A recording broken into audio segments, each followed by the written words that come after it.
बारामतीप्रमाणे सगळ्यांना उत्सुकता होती ती राहुरी पोटनिवडणुकीसाठीच्या उमेदवारीची। भाजप नेते शिवाजीराव कर्डिलेंच्या निधनानंतर पुत्र अक्षय कर्डिलेंना उमेदवारी देण्यात आली आहे। राष्ट्रवादी शरद पवार पक्षाकडनं किंवा प्राजक्त तनपुरे निवडणूक लढतील असं सांगण्यात येत होतं। आज सकाळीच भाजप प्रदेशाध्यक्ष रवींद्र चव्हाण आणि अहिल्यानगरचे पालकमंत्री राधाकृष्ण विखे पाटील तनपुरेंच्या भेटीला पोहोचले। दुसरीकडे मुंबईत राष्ट्रवादी शरद पवार पक्षाची बैठक पार पडली। भाजप नेत्यांशी चर्चेनंतर तनपुरेंच्या उमेदवारीबाबत साशंकता वाटत असतानाच राष्ट्रवादी शरद पवार पक्षाने लागलीच गोविंद मोकाटेंना एबी फॉर्म देऊन त्यांचा उमेदवारी अर्ज भरून घेतला। अर्ज भरण्याच्या शेवटच्या दिवसापर्यंत तनपुरेंनी अर्जाबाबत संभ्रम कायम ठेवला आणि अखेरीस तनपुरेंनी माघार घेतल्याचं जाहीर केलं।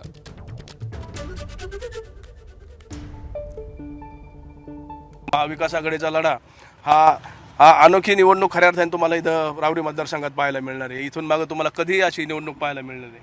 म्हणजे मोठ्या धनशक्तीपुढं ही छोटा माणूस कसा निवडणूक लढवतो हे खऱ्या अर्थाने गेल्या पुढच्या 20-25 दिवसात तुम्हाला पाहायला मिळणार आहे।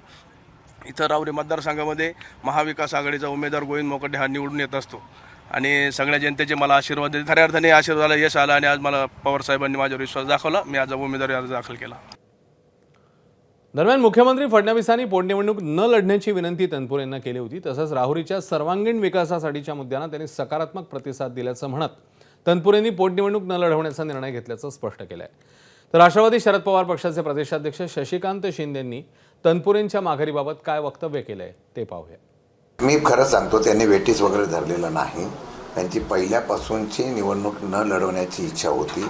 कार्यकर्त्यांचा दबाव त्यांच्या वाढत होता, त्यामुळे कार्यकर्त्यांना विश्वासात घेऊन मी निवडणुकीच्या बाबतीमध्ये निर्णय घेतो अशा प्रकारचा त्यांनी निरोप दिला होता।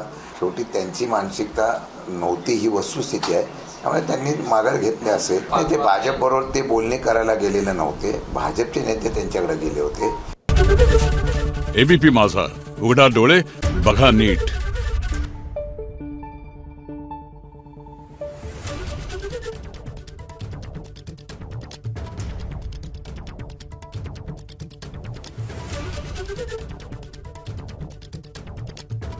Thank you.